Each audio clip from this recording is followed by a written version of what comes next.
Siyabavusela abazalwane egameni leNkosi nemsindisi wethu Jesu Kristu. Amen. Inkonzo yethu yesidlo yanamuhla kulilanga leshumi nakune enyangeni ya Ndlovana.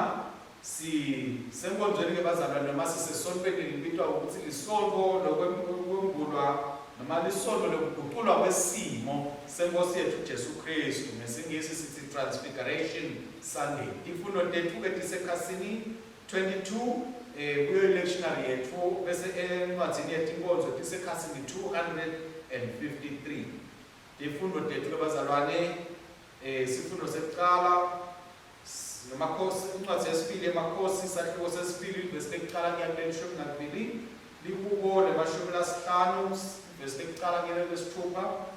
Isifundo sesibili siphuma kwaseKorinte lesibili isahluko sesine livesi lesithathu kuya kulesithupha bese livangeli liphuma nekulandzisa kwabakologcwele isahluko semfica siqala esahlukaneni sesibili kuya esahlukaneni semfica. Sisayiqala nje inkonzo bazalwane siyabonga kakhulu kibo bonke abathatha ithuba lokuthi babukele leti nkonzo noma balalele leti tinkonzo ngoba bazalwane siyathi sibusebisiwe ukuhlanganyela ndzawonye abazalwane. Siyabonga ke nakutsathe wethu lokungena asisita ukuthebula leti nkonzo naye umfundisi Zulu lesinaye sichuba yona lena nkonzo abazalwane. Siyethemba ukuthi itawuliphakamisa abazalwane emoyeni inende lithokote lijabule kakhulu njengoba likusonto lelikhulu lesithi lisonto lewembulo lekukhathimuliswa noma lekuguqulwa kwesimo senkosi yethu Jesu Kristu. Sisho kanye kanye ukuthandazwa namuhla uNkulunkulu longcwele ndzabeni yekuguqulwa kwesimo waveta indvodzana yakho njengaKristu. Guqula timpilo tethu ngesithombe sakho. Bhala umthetho wakho wethando etinhlitiyweni tethu. Sende baprofeti benkathimulo yakho nemangalisako ngaJesu Kristu inkosi yethu lophila abuse nawe namoya longcwele uNkulunkulu munye enkathimulweni yaphakathe. Amen. Sitawuyikhuluma ingoma number 11 page 351 le kungiyona yemulelayo mama kanye kanye Asibonge babe lowasenda kube sibe nesabelo efeni nalabadwele bakhe ekukhanyeni. Wasikhipha kumnyameni wasibeka embusweni wendvodzana yakhe letsandzekako. Kuyo sinensinziso siyathethelelwa tonotele. Yona ingumfanekiso waNkulunkulu longabonwa. Ilitibuko kulo konke lokudalile. Ngoba konke lokwadalelwa kuyo kulokusezulwini nalokusemhlabeni lokubonakalayo nalokungabonakali. Konke kwadalwa ngayo kwadalelwa yona. Yona ikhona thambi tonke tinto time ngayo. Yona inhloko yemtimba loliphandla isiqalo sayo. Ilitibuko leliphakeme kulabafile. Ngobe kwakakuhle uNkulunkulu ukuthi kuphelela kwakhe kuhlale kuyo nokuthi abuyisane nako konke ngaye. Ngendvodzana yakhe letsandzekako uNkulunkulu ubuyisane nako konke lokusezulwini nalokusemhlabeni. Ngengati yesiphambano sewende kuthula kwanini nanini. Akudunyiswe uyise nendvodzana namoya longcwele njengoba bekunjalo ekuqaleni senjalo nanyalo kuyakuba njalo kude kube nini nanini. Amen. Siyabavusela abathandekayo egameni leNkosi nemsindisi wethu Jesu Kristu. Amen.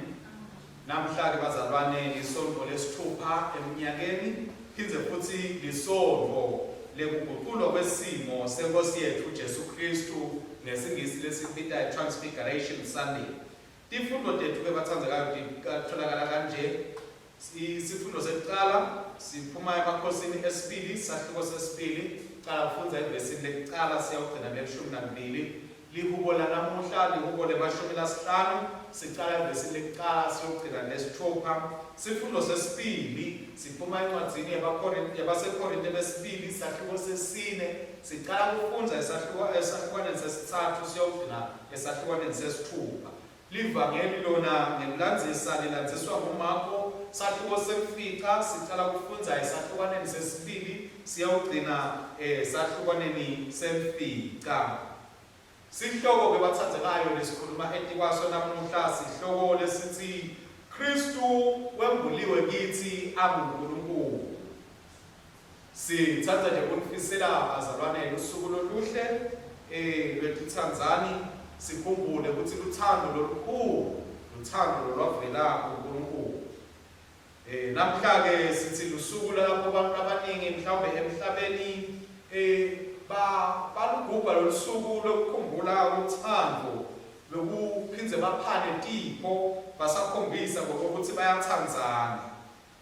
Umuntu omkhulu ke bazalwane ukuthi sisaphana letipho sisenda konke lokhu bangakhi emkhathini wethu loluthando lwabo loluqhutshwa nguNkulunkulu. Noma bangakhi emkhathini wethu labakhona ekuthatha isikhathi sekokuthi sithi nje Nkosi siyakuthanza nawe silukhombise loluthando uNkulunkulu lasithanze ngalo ngoba bazalwane uthando lolukhulu kunalo lonke loluthando lesiva ngalo encwadzini evangelini elandzisa kwaJohane isahluko sesithathu ukuthi uNkulunkulu walithanda live kakhulu kangako ukuthi wadzimate wanikela ngendodana yakhe lokuphela kwayo kuthi noma abe ngibalokholwa ngiyo angabhubhi kodwa abe nekuphila lokuphakathi.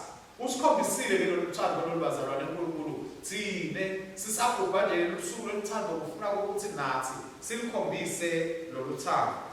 Sithi ke namhla bazalwane lisonto lekugcina singangeni esikhathini salethi le kusikhathi lapho siyaye singene khona sizile sithandaze siphinde sitihlole siphinde sikhule emoyeni siphinde siphakanyiswe bukhona baNkulunkulu noma uhamba naNkulunkulu.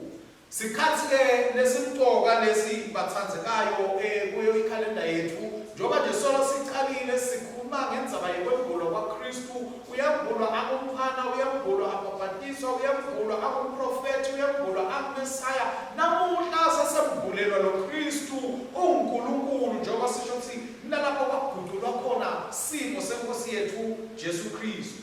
Kumtoka ke bazalwane ukuthi sisambukile Kristu sambona avelile kithi angumuntu siphinde sikhumbukeke lokuthi Kristu noma angumuntu nje kodwa abephinde anguNkulunkulu. Sikhumbule ukuthi abesalungisa nje Kristu alungiselela kuhamba ayokubethelwa esiphambanweni kwakudzingekile ukuthi naye aphinde akhuthathwe akhunjulwe ukuthi uNkulunkulu kungako saba nalo lolu suku lapho enyuka khona waya enthabeni lapho kwasisekuba nokuguquka kwesimo kwaba khona Elijah naMosi lababanayo. Sisakhuluma ke bazalwane ngendzaba yokuguqulwa kwesimo sayo inkosi yethu Jesu Kristu sibuka eTestamentini lelidzala la sithole khona isifundo sethu sekuqala lapho siva ukuthi uNkulunkulu wasebenzisa Elijah umprofeti kwenta tintfo letiningi.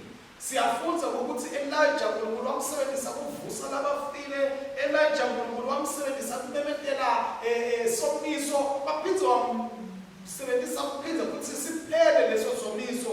Kuningi uNkulunkulu nakwenda empilweni yakhe Elijah kwaze kwafika esigabeni sokuthi sekufanele ahambe emhlabeni siyeva ukuthi uNkulunkulu wamthatha akazange afika ekuthenini afa. Lomunye umprofeti lomkhulu lesibese siyamkhumbula nasisakhumbula Elijah sibuka kuhamba kwakhe emhlabeni nguMose.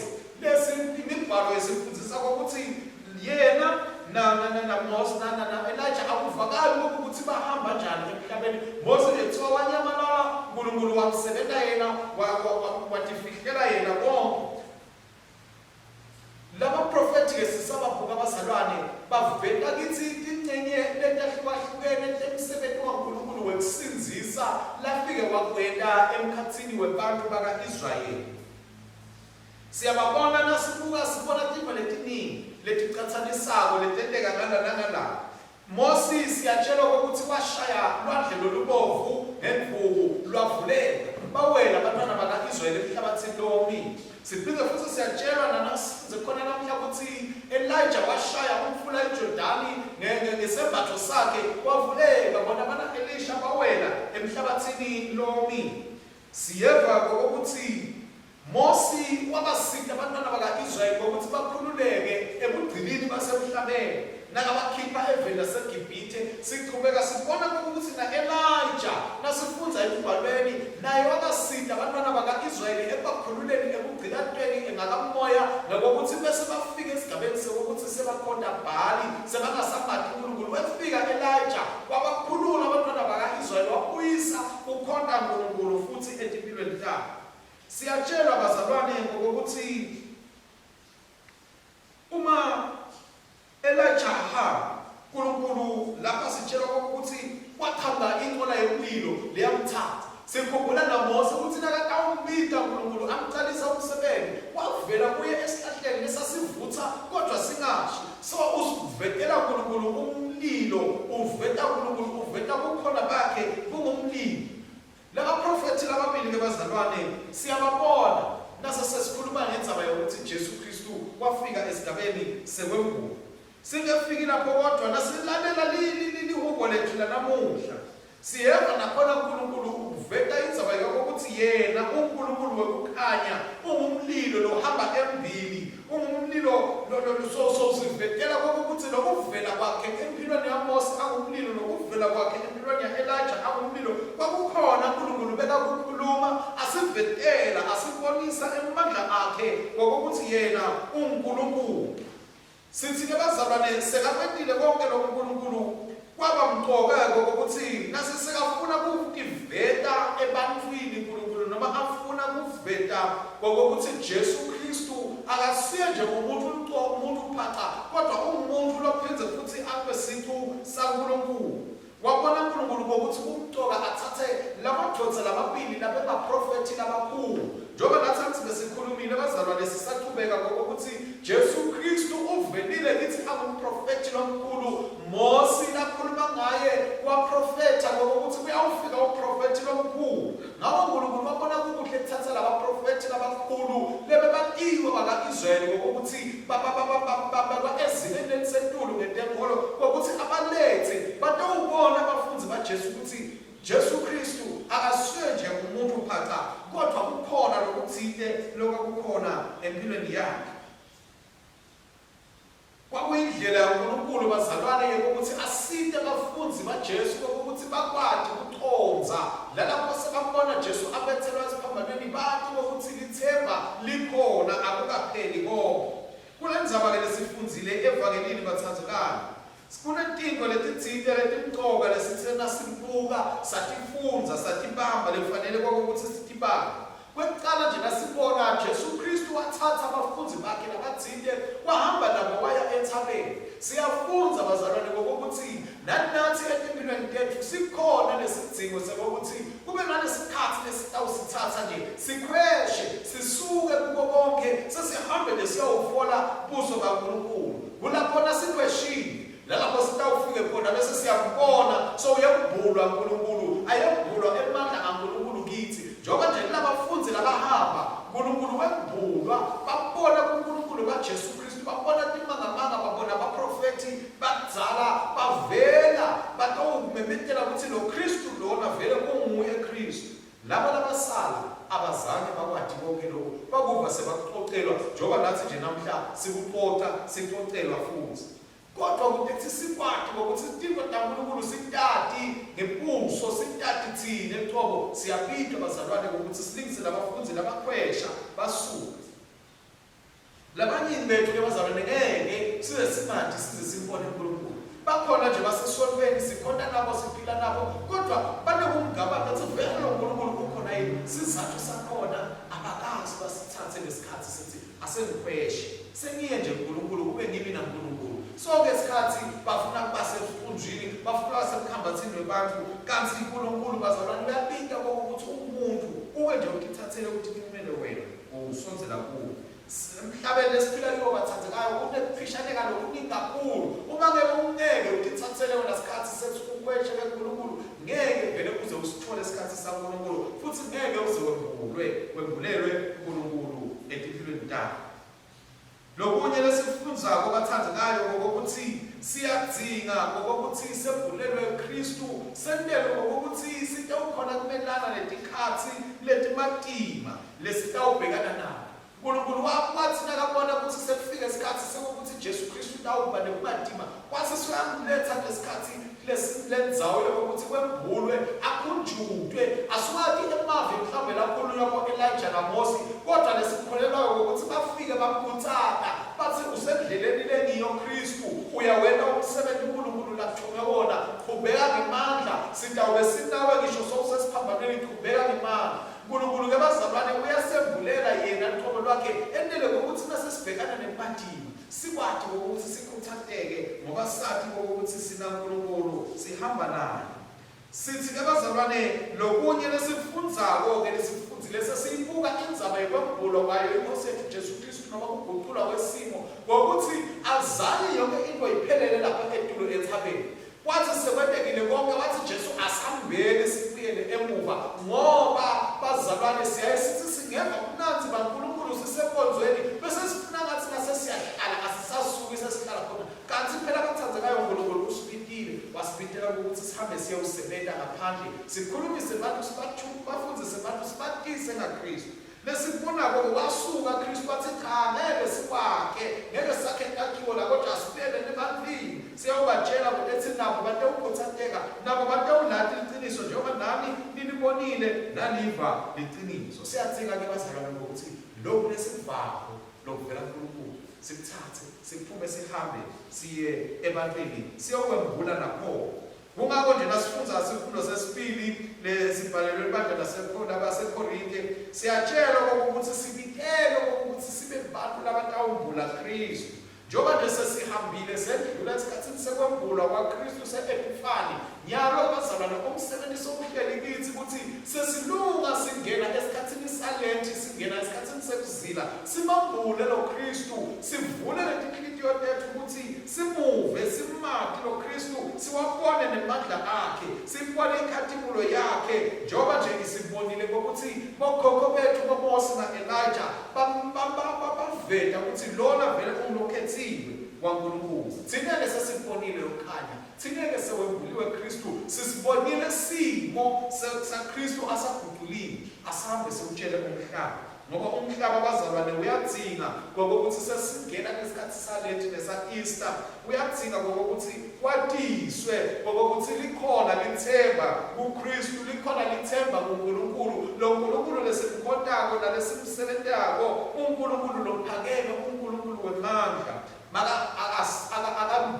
akaguqule simo ke nangekhathi lithi bathandzekayo simphakamise lo Nkulunkulu abonwe bantu simati ngokuthi uNkulunkulu thina usibitile ukuthi sibe bantu labamqoka waphindze futhi wasibitela umsebenzi waphindze futhi wasinika nelikusasa lelihle sibantu bakhe asiwadinge lokubazalwane sisabona ukuguqulwa kwesimo saKristu sisangena esikhathini sa-Easter nesikhathi salenti sikwadi konke lokhu bathathekako egameni lenkosi nemsindisi wethu Jesu Kristu amen.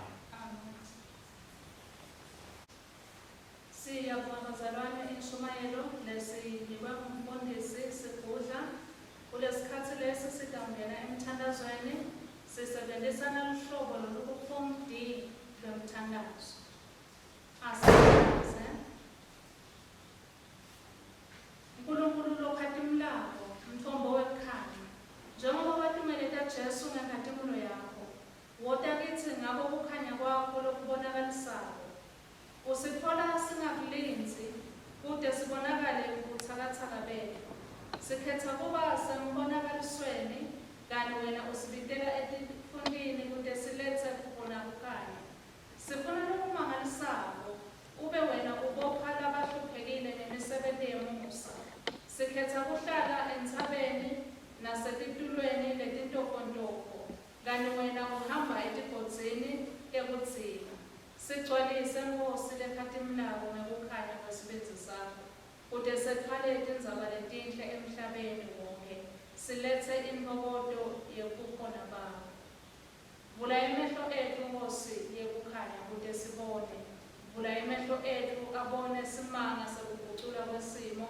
lokulethe kukhanya emhlabeni yenda kukhanya kwakho kubonakale ngaJesu Kristu kithi sonke namuhla sihonele etulo esiqongweni sendzaba kude sibone yonke indalo yakho ube uhamba kanye nathi indlela yonke, bese uyasibika ukuthi singathokoti ngekuhlala esicongweni. Kepha njengaPetro sifunze ukuthi kufanele sehlele etibhodzini lapho sidzingeke sishumayele khona. Ngekuphefumula kwethu sitya kuwe, sithandazela labo labasondelene nathi, emabito abo labhaliwe etinhlitiyweni nasetingcondweni tethu. Baphe amandla, lithemba, kuthula, inhokoto, neluthando simakathe, kude kuthi etikhatsini tebumnyama nasetikhatsini tehlupheka sihlanganyele kanye nabo, sithandazele nemimango nemhlaba. Vula imehlo ethu sibone uMose na-Elijah esicongweni sentsaba. Ususe inkungu kithi, ukhulume nathi livi lakho, usikhombise indlela. Vula imehlo ethu sibone ukuthi noma ngabe sifise kangakanani kuhlala esicongweni sentsaba, asibone Jesu ayehla lentsaba, asiholela etibhodzini nasemhlabeni uye ushumayela kubantu bakho, bomnakethu nabodzadzewethu. Sikhuleka egameni laJesu Kristu inkosi yethu.